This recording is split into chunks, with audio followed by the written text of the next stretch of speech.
Saiu do Rio, capital do país, para uma São Paulo provinciana, de ruas de terra e carroça.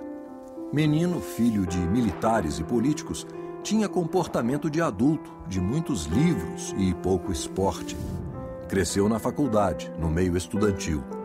Estrategista, cumprimentava a todos, desarmando adversários e iniciando uma sutil liderança.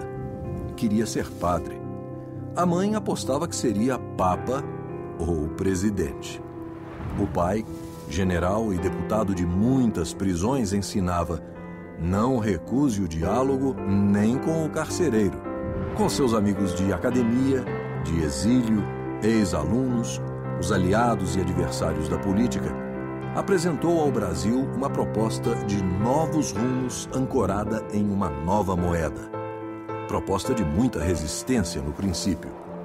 Mostrou-se sólida, eficiente, acabou elogiada, seguida, ganhou roupa nova e o Brasil deixou de ser o país do futuro para avançar no presente.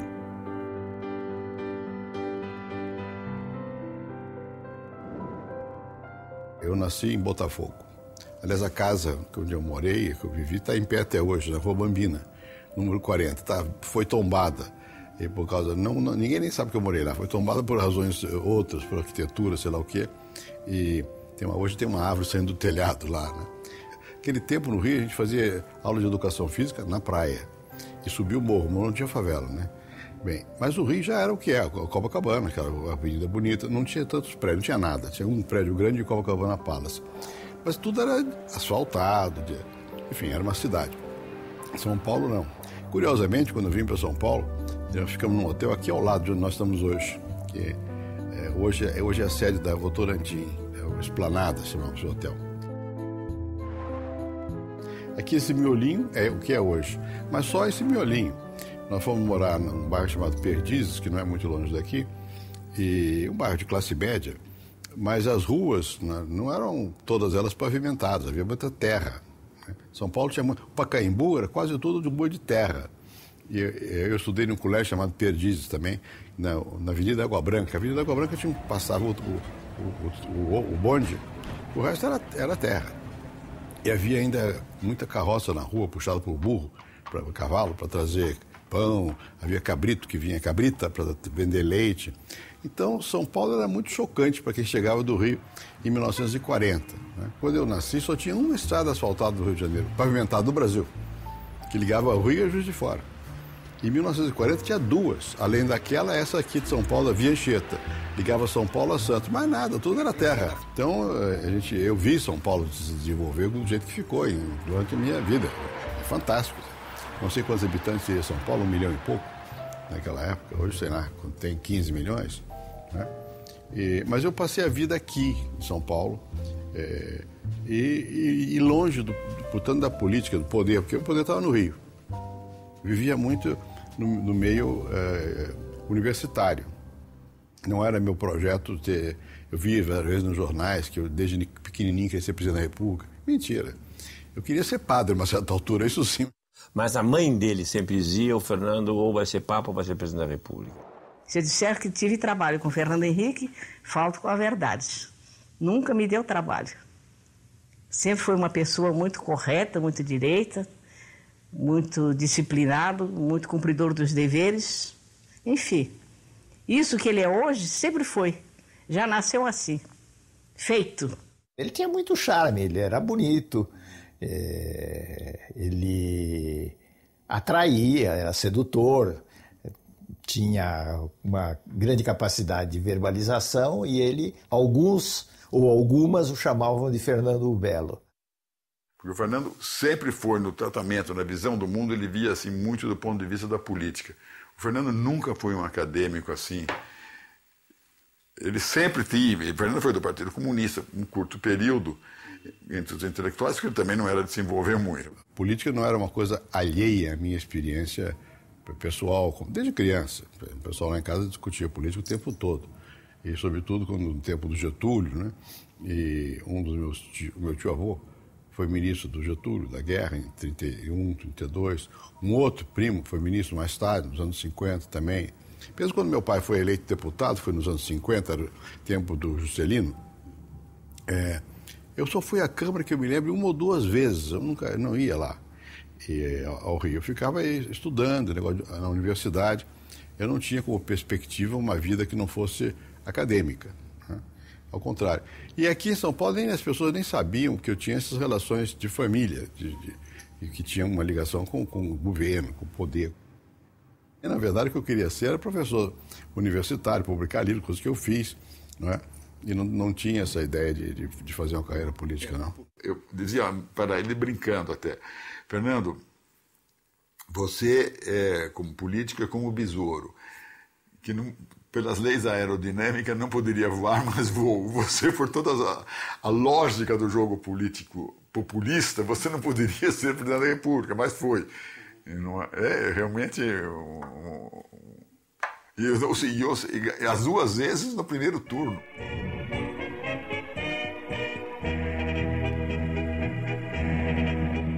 Em 56, eu fui para a França, fiquei 2 anos.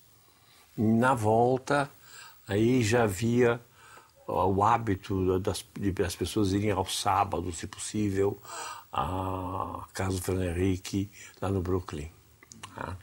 E sempre discutíamos. Eu, voltando,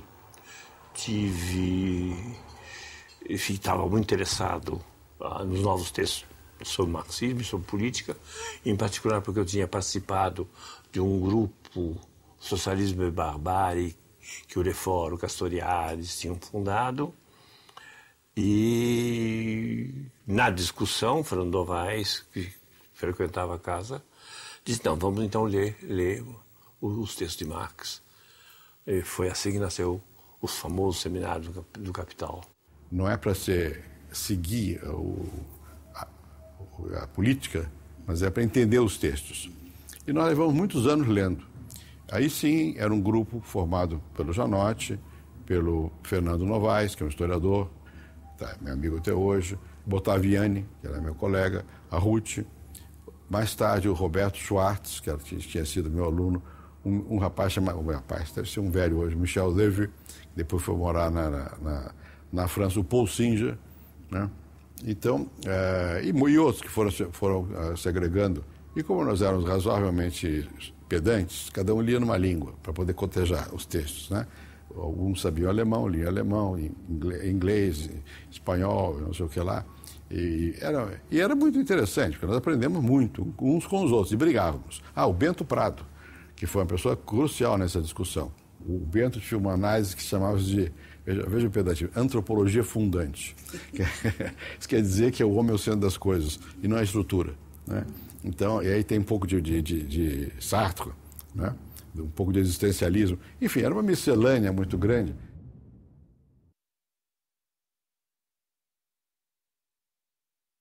O Daci morava em Engenho de Dentro. Meu pai morava ali no Arpoador.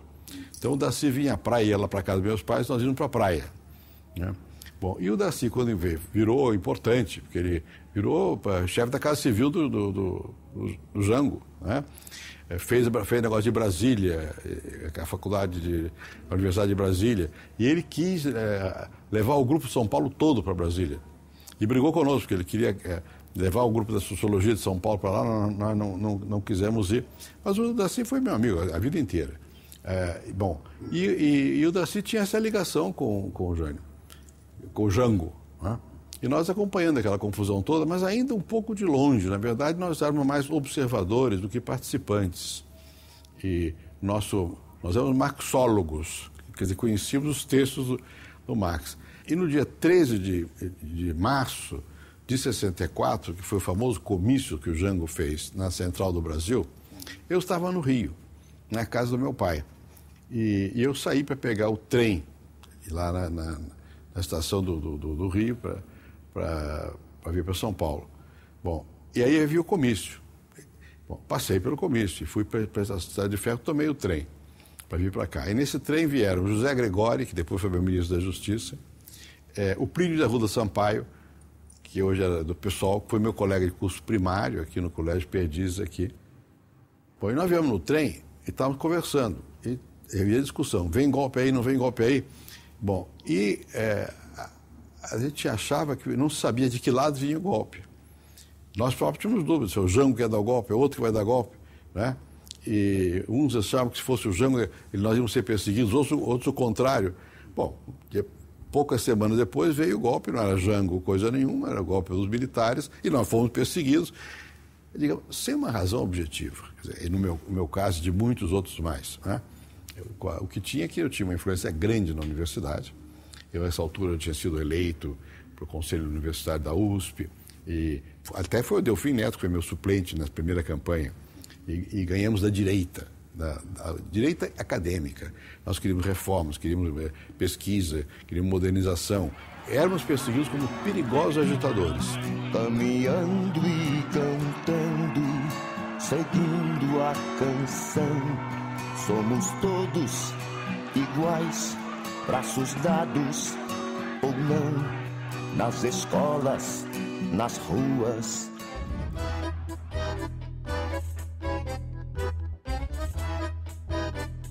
O mais visado era o Fernando, não era eu. Mas, de todo jeito, a gente era muito amigo, né? Veio a notícia que o Fernando, a polícia tinha proibido, o exército tinha procurado o Fernando, então precisávamos nos esconder, porque os boatos eram enormes, estão fudendo gente, podem matar gente, blá, blá, blá, blá, blá. Nessa época eu fugi. Eles prenderam o Bento, pensando que era eu. Aí eu fui com o Leôncio Martins Rodrigues, fomos para o Guarujá, para a casa do Thomas Farkas. Aí fomos lá para o Guarujá, ficamos lá escondidos do Guarujá, e um outro amigo meu, chamado Maurício Segal, filho do Lazar Segal, que depois foi preso, torturado, porque ele se ligou ao Marighella, ele era professor de economia também, meu colega da economia. Mas ele é Klabin e tal, tinha uma outra formação. E ele ele que arranjou o meio, nós saímos, deu sair do Brasil. Porque todos entraram, meu nome nas listas e tal, e na universidade. Nessa altura o professor Reale, era secretário de segurança, e a Ruth foi procurar uma pessoa que tinha uma ligação com ela por causa da terra dela, que era Araraquara, e ela foi falar com o Honório telefonou pro Reale e disse, sim, mas esse aí não é um teórico, é um prático, era eu. Esse não tem jeito. E eu fui embora, mas eu fui levando meu material de pesquisa, fui para a Argentina, com a ideia de que eu ia terminar a tese e voltava. Daí eu fui para a CEPAL, Comissão Econômica para a América Latina. Fui trabalhar no Instituto ILPES lá, o diretor era o Prebes. Mas eu fui pensando que ia voltar logo. E fiquei vários anos lá. Aí fui morar lá no Chile com o Verfort e com o Celso Furtado, que estava também fugindo daqui. Então passamos uns meses, eu, o Celso e o Verfort, e um outro amigo chamado Wilson Cantoni, que era professor também aqui de São Paulo, que morreu também, e nós alugamos uma casa e ficamos morando uns meses lá, até que chegassem as famílias. E o Celso não ficou lá, ficou uns meses e foi para Yale, para ser professor lá em Yale. E eu fiquei aí no Chile 4 anos. A vida nossa no Chile foi uma vida muito agradável. O Chile é, para mim, eu digo sempre, o meu segundo país. Quer dizer, eu tenho uma relação com o Chile, evidentemente não é a mesma que eu tenho com o Brasil, mas eu tenho uma relação afetiva muito grande. Nós temos excelentes amigos, nós tivemos uma acolhida fantástica, meus filhos também viveram muito bem lá, etc.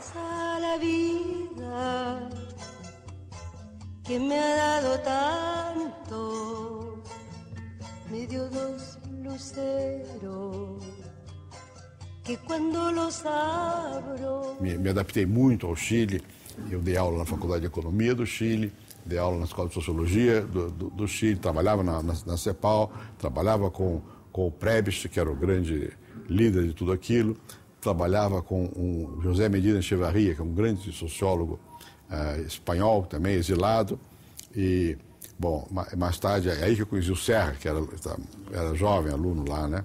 E vários outros, por exemplo, Maria Conceição Tavares, Carlos Lessa, hoje são todos eles só me atacam, né? E estavam lá e tal, e muito bem. E até que um professor, amigo meu, que tinha sido meu professor na França, conhecia no Brasil antes, Alain Touraine, me convidou para ir para a Universidade de Paris, em Nanterre, para criar um grupo novo.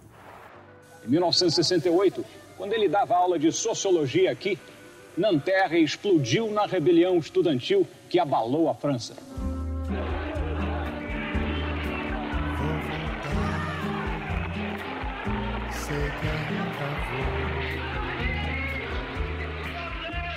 Os estudantes tomaram as ruas de Paris e confrontaram a polícia durante vários dias.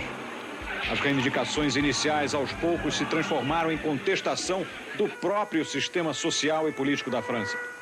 Greve geral no país. As fábricas param. O governo conservador de Charles de Gaulle balança sob a pressão das ruas. Um ar de revolução inspira as palavras inflamadas dos líderes do movimento. Entre eles, Daniel Cohn-Bendit, aluno de sociologia do professor Fernando Henrique Cardoso. Era chamado de Dani, o Vermelho, não só pelo cabelo ruivo, mas também pelas ideias políticas radicais. Quando eu estava na França, faleceu o professor Lorival Gomes Machado, que era catedrático de ciência política, aqui na USP. Naquela época era cátedra. Eu estava em Paris dando aula, e aí o Florestan me mandou uma carta. Tal coisa tem uma chance. Teve uma competição, o Sérgio Buarque de Holanda presidiu o júri. Mal eu ganhei a cátedra, o que acontece? Vem o AI-5. O AI-5 que foi em dezembro de 68. E eu tinha um Volkswagen azul. O tempo Volkswagen era o que se tinha, né?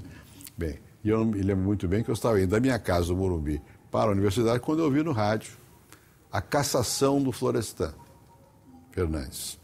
Digo, bom, vem questão de horas e lá vou eu também. E dito e feito, no dia seguinte lá fui eu. Eu, o Ian e tal, nós todos fomos cassados. Cercaram a universidade e prenderam todos nós, mas eu fugi. Fiquei lá em casa esperando o que ia acontecer, fui aposentado, perdi os direitos, aquela história toda. Havia mais gente que tinha um tipo de comportamento que os militares não gostaram. Alguns estavam mais envolvidos com a política, outros menos. Outros eram punidos por vinganças pessoais, por alguém que estava querendo se ver livre de alguém, não é? Aí tivemos que tomar uma decisão, o que fazer? Eu recebi de novo o convite para voltar para a França, recebi o convite de Yale e por aí foi. Ele disse, agora eu não faço mais o meu exílio, há condições de contatar fundações internacionais para que uma instituição de pesquisa seja fundada. Aí criamos um centro de pesquisa chamado SEBRAP, né? Que juntou alguns que tinham sido aposentados. Todo mundo foi para o SEBRAP. Né? A certa altura, o SEBRAP passou a ser um núcleo importante do pensamento, digamos, de resistência ao regime autoritário. Nós fomos aposentados em março. Em setembro já tinha um grande da Fundação Ford, em 70. É isso. E os militares ficaram muito perplexos como é que esse bando de comunistas de repente recebe dinheiro dos Estados Unidos para fazer pesquisa. Certo? Mas houve aí uma mediação feita por Paulo Egídio, eu me lembro de ir ao segundo exército junto com o Fernando Henrique para sentir até onde nós podíamos trabalhar, e ficou bem claro que nós podíamos fazer pesquisa à vontade, não ficou claro o que nós podíamos publicar e ficou muito claríssimo que nós não podíamos ensinar. Primeiro houve uma loucura que ele queria jogar uma bomba lá no SEBRAP, aqueles grupos anticomunistas, eles achavam que nós éramos uma organização de fachada de grupos terroristas, essa história. Não era nada, não tinha nada a ver com nenhum movimento armado, coisa nenhuma.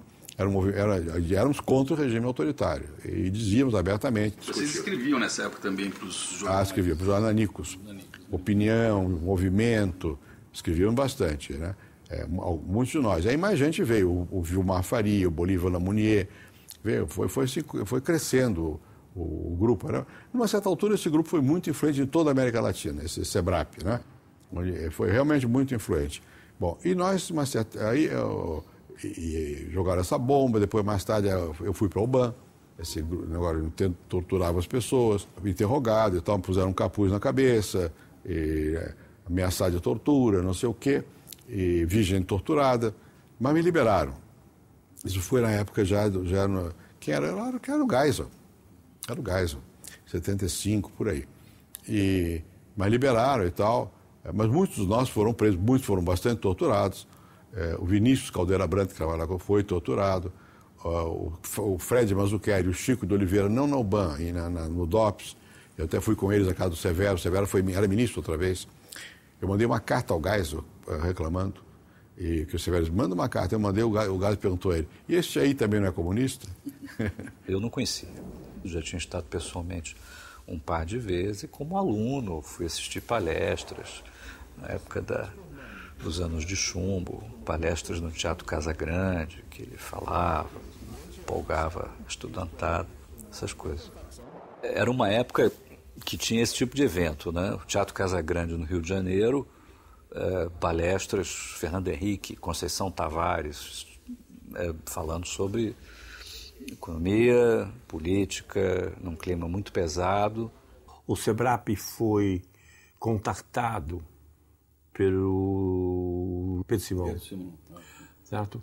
Quando ele era presidente da Assembleia do Rio Grande do Sul, e nos convidou a fazer uma conferência na Assembleia. 3 conferências, uma do Fernando Henrique, outra do Chico de Oliveira, outra minha. E nós fizemos um enorme sucesso. O Pedro Simão ficou felicíssimo na medida em que ele dizia: a juventude pela primeira vez vem à Assembleia não mais para procurar abrigo, mas para fazer política ou pensar a situação do país. Em seguida, nós estamos no SEBRAP, numa festa natalina, certo? Festa fim de ano, e aparece Ulisses. Ele também não sabia muito bem o que era o SEBRAP, mas ele tinha lido uns artigos que eu escrevi no Opinião, especialmente um chamado O Papel da Oposição, em que eu dizia o seguinte: olha, chegou a hora dos intelectuais, dos estudantes e tal, se juntarem à luta institucional, ao MDB, porque havia preconceito, o que valia era a luta armada. A intelectualidade não levou a sério o MDB. A intelectualidade de esquerda achava que o MDB era um partido, diziam que tinha no Brasil 2 partidos, o partido do Sim e o partido do Sim Senhor. O do Sim era o MDB, o do Sim Senhor era o Aré. Bom, então não participamos. A intelectualidade olhava com um certo desprezo ali. Aqui, não, isso, se quiser mudar, tem que fortalecer a oposição interna ao regime. Bom, e é claro que o pessoal da esquerda me atacou, porque que eu disse a verdade, disse que deu certo, né? Mais tarde. E o Ulisses, de esquerda não, o pessoal mais ligado ao movimento armado e tal. O Ulisses foi lá e perguntou se nós não podíamos ajudar o MDB. Eu digo: olha, isso aqui é um grupo de pesquisadores, não é um grupo de ativistas, eu não sei. Eu tenho que perguntar quem quer. Aí, alguns que toparam: o Chico, o Bolívar, o Paul Singer, a Maria Hermínia Tavares de Almeida, e eu, vários ali. Topamos a ajudar. O Fernando teve um papel importante, porque ele tinha prestígio no meio intelectual e ele levou a grande parte da intelectualidade, não toda, a aderir ao MDB, depois PMDB. E acho que o Fernando teve um papel muito importante nisso, através do Ulisses Guimarães. E nós preparamos para o Ulisses um programa de campanha de 74. Esse programa é a matriz de todos os programas, do MDB, do PT, de todos os partidos, porque esse foi, na verdade, um programa social-democrático. Falava-se de negro, de mulher, de índio, de sindicato, de diferença salarial, de esse tipo de quer dizer, sair da conversa puramente do regime autoritário para entrar na questão social e econômica, juntar as duas. E ocorreu depois uma coisa curiosa. Uma parte da intelectualidade, eu diria, acho que a intelectualidade de renda mais elevada e também um pouco mais velha, a idade é uma variável importante, mais culta, foi para o PMDB. E uma outra parte da intelectualidade foi para o PT. Bem, o Partidão estava dentro do MDB nesse período. E o pessoal que foi para o PT foi uma intelectualidade ex-trotskistas ou trotskistas, que formaram grupos dentro do PT, os sindicalistas, parte da igreja. Foram os católicos da comunidade de base, o Frei Beto representa isso, foram os da luta armada que voltaram, ou trotskistas e tal, que vão para uma coisa, e os sindicalistas. Esses 3 grupos se juntaram e fizeram o PT. Antes disso, nós tínhamos feito uma coisa chamada Encontro de São Bernardo, com Lula. Aí o Almino Afonso, o Príncipe Sampaio, o Serra, eu e vários outros. O Jabas Vasconcelos, veio muita gente do Brasil, o Ayrton Soares, né? E nós íamos fazer um partido mais amplo, que não era o PT. Mas aí esse pessoal atropelou com o negócio do Partido dos Trabalhadores, fizeram, digo, olha, isso aí, eu acho que nós vamos quebrar a Frente Única, que era o MDB, e para fazer um partido que tem um cheiro do século passado. Vocês estão fazendo um partido de inspiração leninista. Isso é o passado. A classe trabalhadora vai estar diminuindo no mundo. Tem que ser um partido de assalariados e não de trabalhadores. Acabou sendo, né?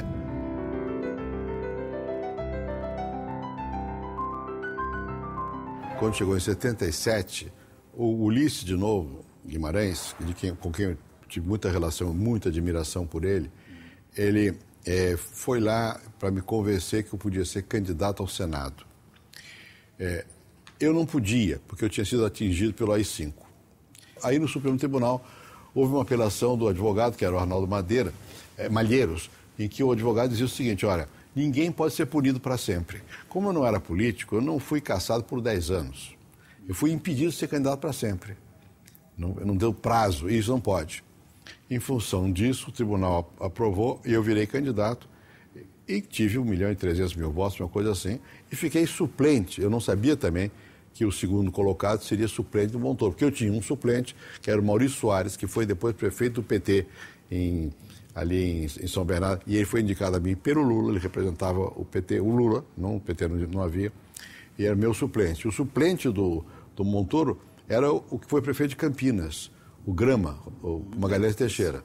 Só que, pela lei confusa, o segundo colocado passava a ser o primeiro suplente e o primeiro suplente do primeiro colocado, que era o Magalhães Teixeira, segundo suplente. Então eu virei suplente do Montoro. Nesta condição é que eu passei a ajudar quando o Lula, as greves, eu estive permanentemente lá ligado e tal. O dia que o Lula foi cassado, eu estava jantando com ele, junto com o Fernando Moraes, num boteco lá perto. Bom, aí passa o tempo e tal, e eu fui de novo para os Estados Unidos, fui ser professor em Berkeley, em 82. E quando eu estava lá em 82, passei um ano lá, eu e a Ruth, os meus filhos não foram, já estavam grandes. A coisa em São Paulo mudou e o Montoro tinha condição de ser candidato ao governo de São Paulo. Aí quando ele foi candidato ao governo de São Paulo, eu automaticamente seria senador se ele ganhasse.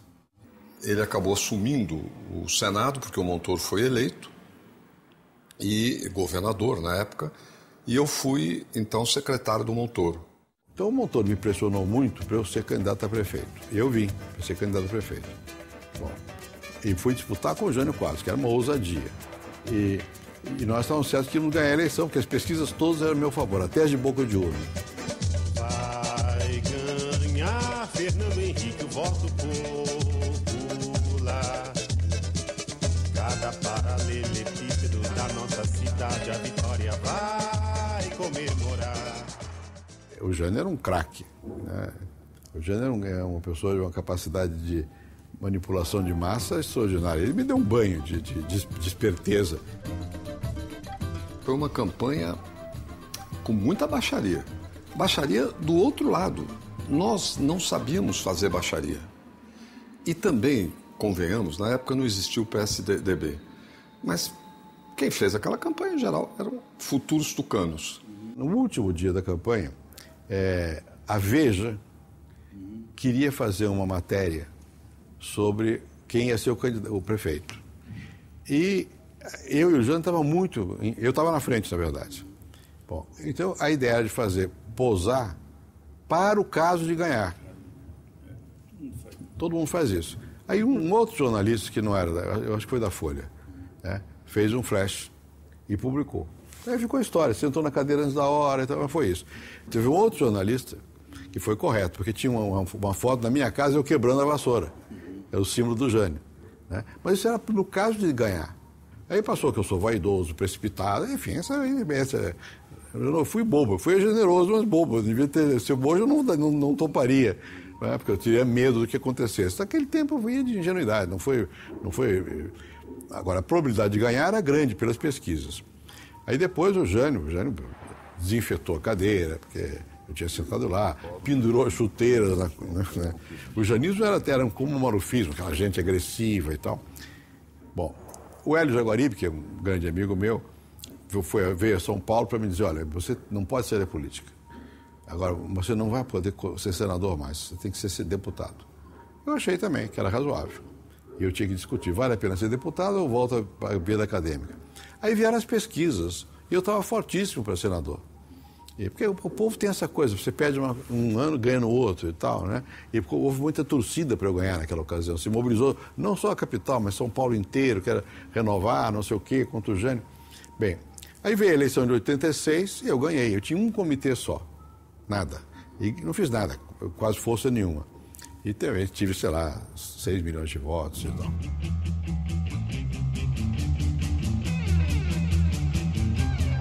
Foi em 1987, chegava no Congresso Nacional um arrogante advogado do interior do Rio Grande do Sul.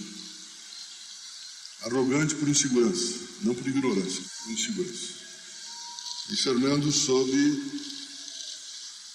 me ajudar, me levar para ser seu amanuense, uma linguagem muito antiga que talvez alguns não saibam o que significa, mas um escrivinhador das decisões e da tentativa da elaboração de um processo constituinte em cima de uma dificuldade política imensa criada pela morte do presidente Tancredo Neves.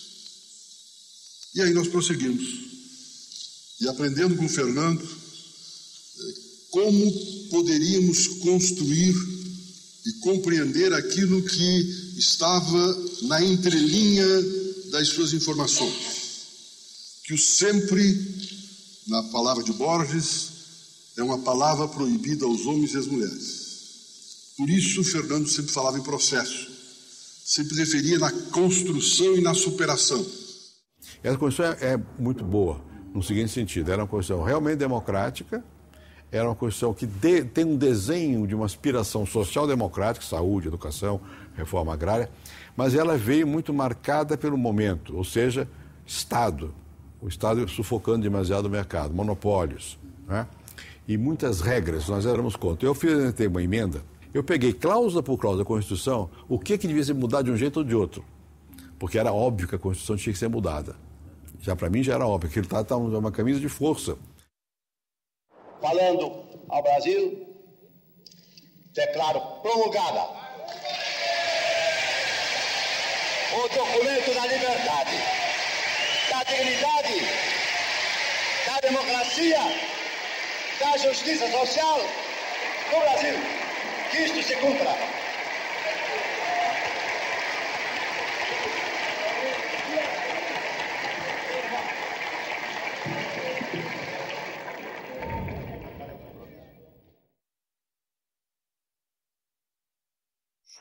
Foram basicamente 7 fundadores, os eu diria principais, que tomaram mais a iniciativa num primeiro momento, que foi o próprio Fernando Henrique, o Covas, o José Richa, o Pimenta da Veiga, o Paulo Alberto, o Montoro, o Euclides Scalco, que é do Paraná, e eu próprio.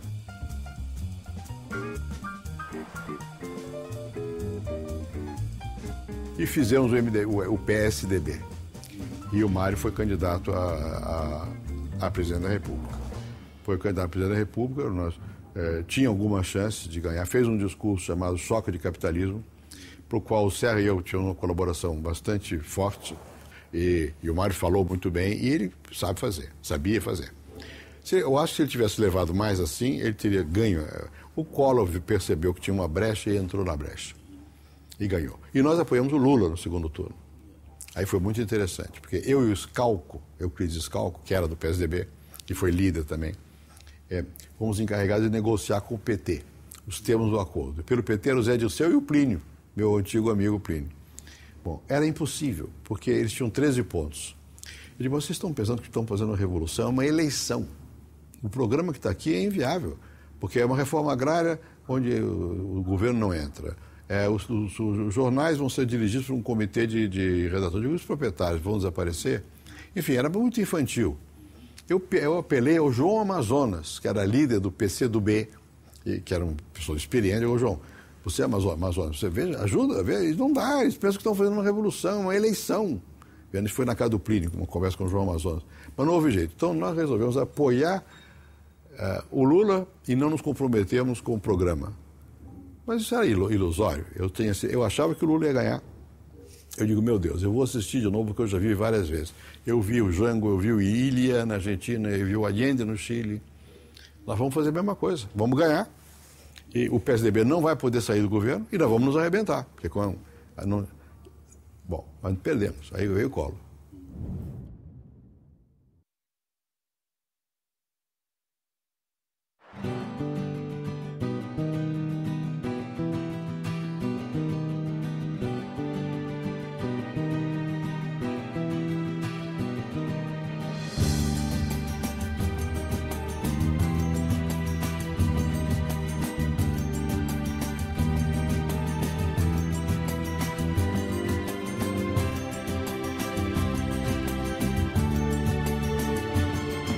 Vocês que fazem parte dessa massa que passa nos projetos do futuro. É duro tanto ter que caminhar. Nós estávamos de um lado, o Collor do outro. O Collor tentou várias vezes a composição.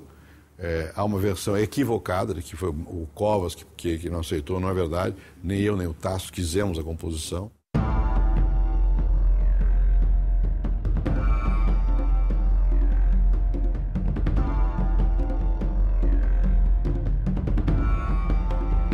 E aí você sabe, aí o impeachment, não sei o que e tal, e o Itamar vira presidente da República.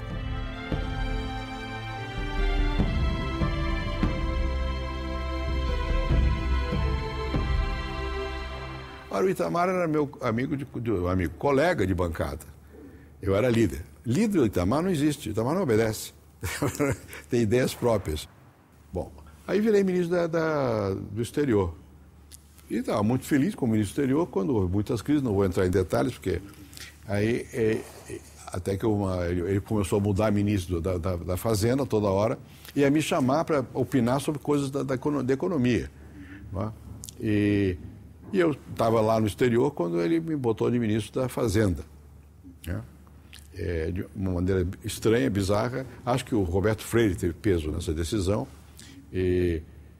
Bom, virei ministro da Fazenda. E vim para cá, já tem que acabar com a inflação, que é o problema nosso, é a inflação. E aí foi o que nós fizemos. O Exército de Brancaleone. O Exército de Brancaleone, juntar aquele pessoal frágil. Né? Fernando Henrique foi nomeado, do jeito que a gente conhece, numa quinta-feira, chegou, sexta-feira tomou posse, à noite tivemos uma conversa telefônica, o Serjão, o Serra e eu, e disse, olha, você precisa vir ajudar Fernando Henrique. Imagina, cara, eu estou muito bem na Villares, um belíssimo salário, trabalho, gosto do que faço, eu não tenho a menor intenção de ir para Brasília. Mas, cara, você sabe que Fernando Henrique é um sociólogo, um diplomata, etc. A administração não é a coisa dele, precisa de um executivo. E a minha experiência, efetivamente, vinha sendo construído na direção do executivo. Bom, o fato é que eu consegui o alvará da minha mulher para ir para Brasília, usando o seguinte argumento: nenhum ministro da Fazenda, dos 3 que o Itamar tinha tido, ficou lá mais do que 4 meses. Então vamos dar 50% a mais, você me dá um alvará de 6 meses, eu não fico mais do que 6 meses em Brasília, tá certo? Em cima, obviamente, do jeitão Itamar de governar. E acabamos ficando 8 anos. Um certo sábado recebi um telefonema de Washington.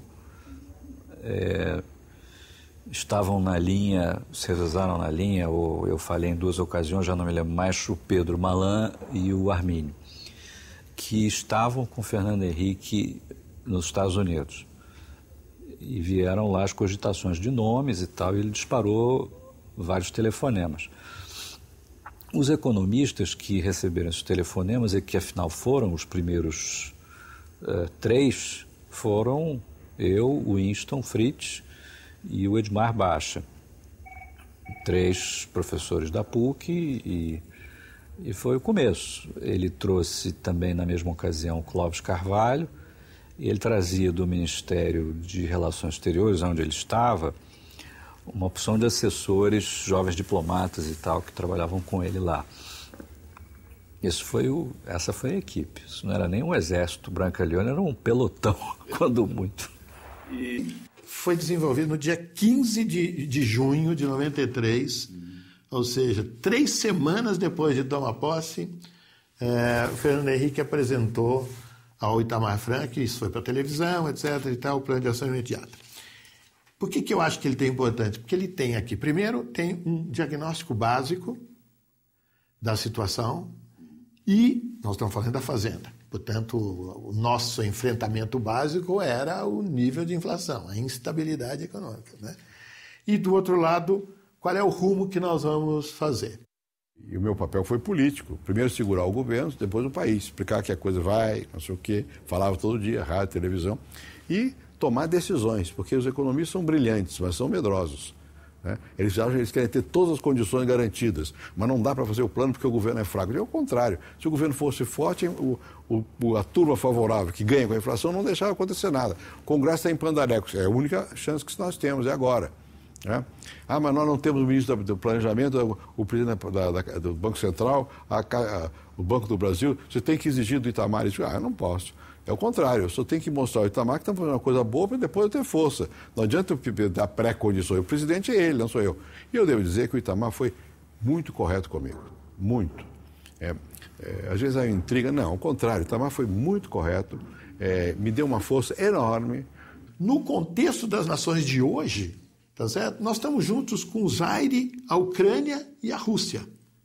No entanto, eu dizia, a economia privada, ela vai bem. O privado se deu conta da necessidade. O Collor já tinha forçado isso, a olhar a competitividade. Com a abertura do mercado, forçou a economia real, a economia privada, a olhar as suas condições.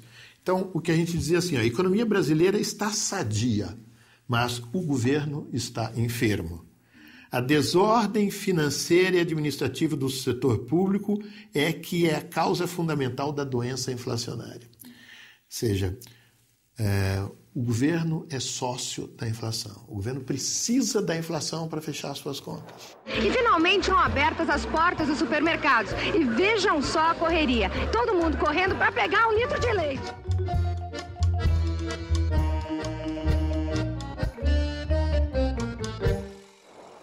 E a superinflação só será definitivamente afastada quando o governo acertar a desordem das suas contas, tanto no União, Estados e municípios.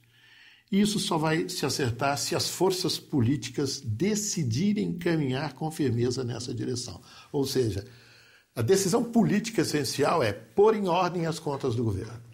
Olha, um problema que tem no Brasil hoje para estabilizar é o mesmo problema que tem a Elizabeth Taylor. Toda vez que ela casa, todo mundo torce para dar certo, mas tem um certo ceticismo.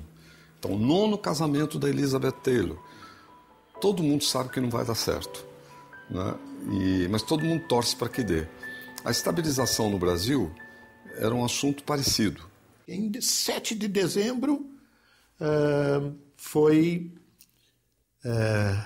dado a público o plano de voo, que era uma exposição de motivos que dizia como ia ser e contava tudo. Já antecipava as medidas, vamos dizer, fiscais, o fundo social de emergência e todas as demais ações. A conversão de todos os contratos na URV, que foi se dar lá em fevereiro, e depois a transformação em moeda, né? Em moeda de conta, pegando o meio de troca, que foi a última característica do real colocado em público. Eu chamei o Lula com o Zé Dirceu lá em casa, eu vou fazer esse plano, vocês me apoiam. Eles não quiseram. Chamei todos eles, não quiseram. Achavam que era... tinham medo do que ia acontecer, que ganhando o plano, tinha chance, né? E também talvez não acreditassem também, achavam que era, sei lá, fraude eleitoral. Não era, nós estávamos trabalhando seriamente. Não, nós queríamos que o Brito fosse candidato, Antônio Brito, porque o Brito estava muito bem na opinião pública e porque o Itamar gostava dele. Eu só topei ser candidato porque eu digo, olha, se o Itamar não tiver quem apoiar, acabou o plano, não adianta ser ministro da Fazenda, né? Porque vem outro, né? Então, vamos tentar. O Lula, nessa época, todas as sondagens já davam Lula lá em cima, etc. Nem se falava em Fernando Henrique, não aparecia. E esse plano real não se sustenta depois da campanha, porque o pessoal que está junto com o Fernando Henrique Cardoso não quer estabilidade nesse país, até porque são eles Foram eles que criaram todos os planos e foram eles que derrotaram todos os planos. Quando eu saí para ser candidato, o Lula tinha 40 e eu tinha 12. Né? A chance não era, assim, não era clara. Né? E houve muita hesitação depois que eu saí. Foi o recuo, que ajudou muito. Eu só percebi que eu ia ganhar realmente foi em julho, quando o real mudou, a moeda, e a população percebeu que a moeda era estável. Né? Aí eu vi na Bahia, uma reunião de vou ganhar, porque eu tinha todo mundo e tal. Em setembro eu passei à frente do Lula e ganhei no primeiro turno.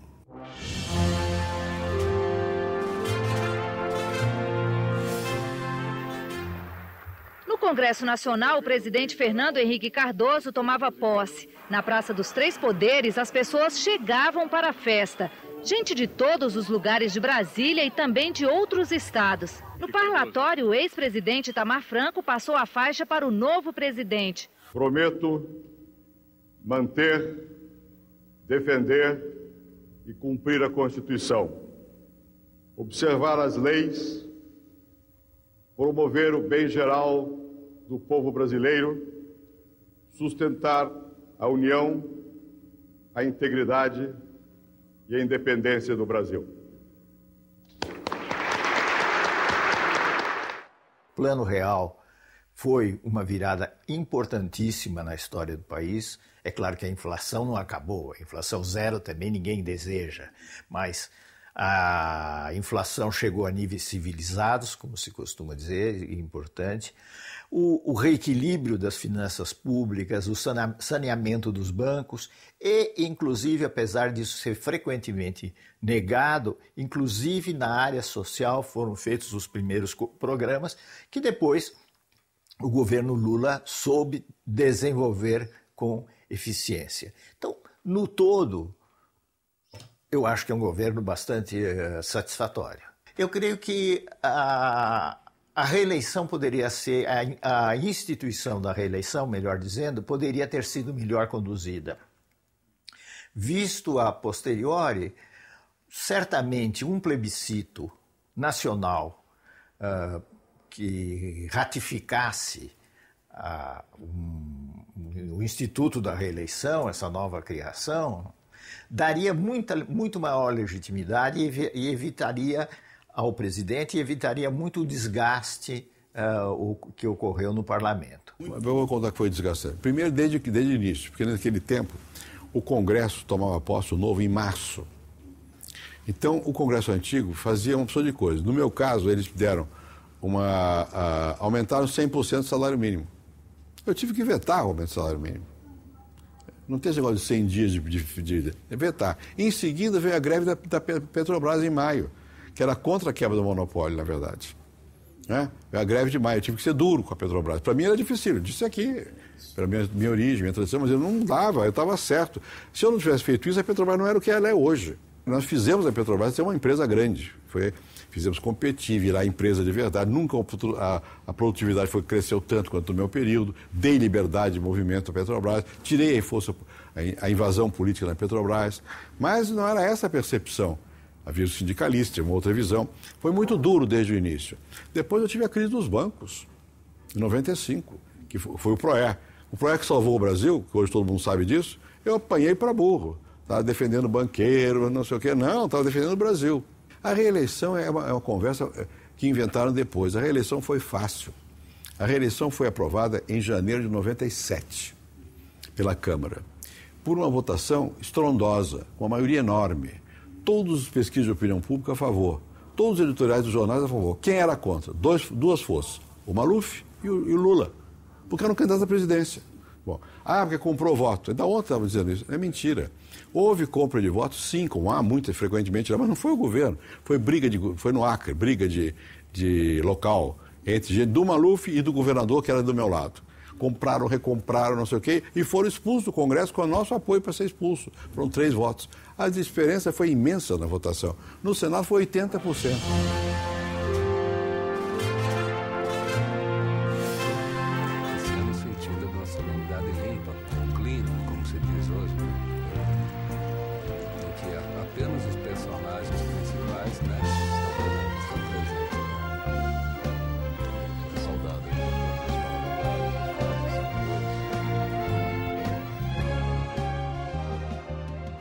Privatização foi difícil fazer, mas foi um sucesso. Todos os processos que havia de privatização das teles deram em nada, porque não houve nada.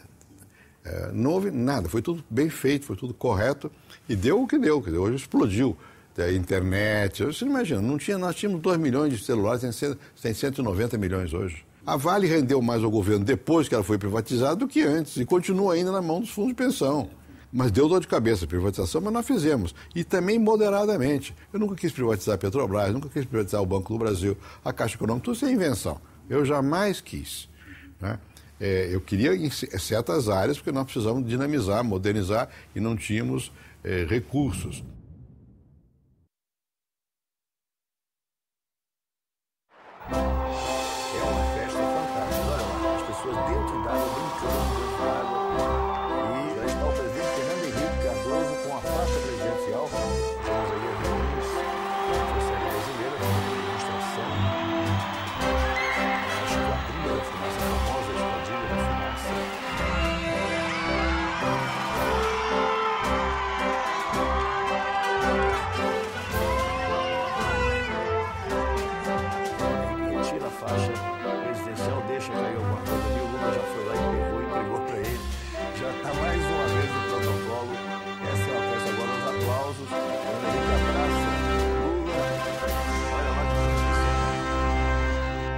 Eu acho que o Brasil foi o seguinte, os pontos fundamentais foram, primeiro, a redemocratização, isso é 88, é a Constituição, e o Sarney tem papel nisso. Segundo, a quebra do fechamento da economia, e com toda a velocidade que foi feita pelo Collor, foi feito. Depois, a estabilização, que começa no governo Itamar, feita por nós, e avança. Em seguida, a mudança do Estado, inclusive as privatizações e a modernização, agências reguladoras, não sei o quê, acesso ao crédito para a agricultura, quebrar a agricultura pendurada do Banco do Brasil. Por fim, os programas sociais. Isso é que mudou o Brasil. É um processo, você acelera, contribui, avança mais, avança menos. Mas não é que quando eu digo eu mudei o Brasil, não sou eu. Mas no meu período nós continuamos mudando o Brasil nessa direção que está aí, que é a direção que está dada. Sua geração viu esse Brasil assim sair da água para o vinho? Completamente, completamente. Eu acho que dentro do que é possível fazer, o Brasil avançou bastante. Não foi só agora, houve momentos de mudança. O momento do Getúlio mudou, o momento do Juscelino mudou. Eu não gostava e nem gosto da Revolução de 64, mas o Castelo e o Campos mudaram algumas coisas. Né? Bom, o Geisel deu aquela feição autoritária, estatizante. Né? O Proálcool foi muito importante nesse tempo todo. A Embraer é muito importante. Mas tem muita Embraer. A Embrapa é muito importante. Falar em Embraer. A privatização da Embraer. Hoje a Embraer todo mundo se orgulha. Nós privatizamos no tempo do Itamar. Acho que o Itamar se esquece disso. Foi no tempo dele. Eu era ministro da Fazenda.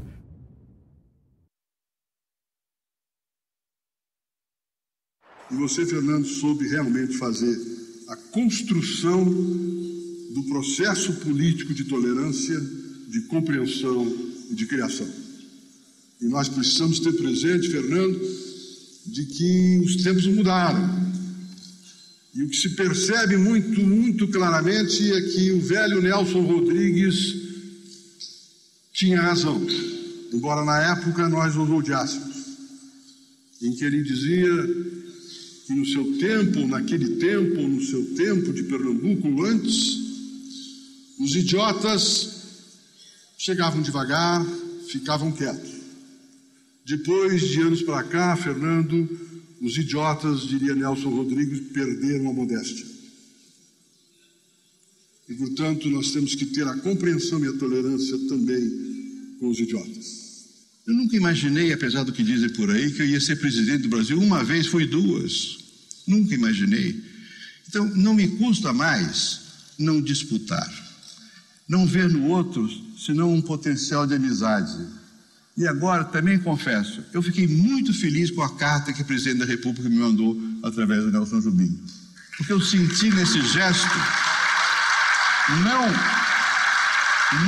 um gesto político, no sentido comum, mas um gesto de dizer, olha, nós somos brasileiros, em alguns pontos nós temos que nos entender, e não vale a pena somente um destruir o outro porque isso não leva a nada. Por que não construir juntos? Construir juntos não é aderir, é o debate aberto, é transformar as questões realmente em públicas e não tomar decisões que não passem pelo crivo da opinião pública. O grande homem público é aquele que consegue, num determinado instante, dividir a história do seu país entre antes dele e depois dele.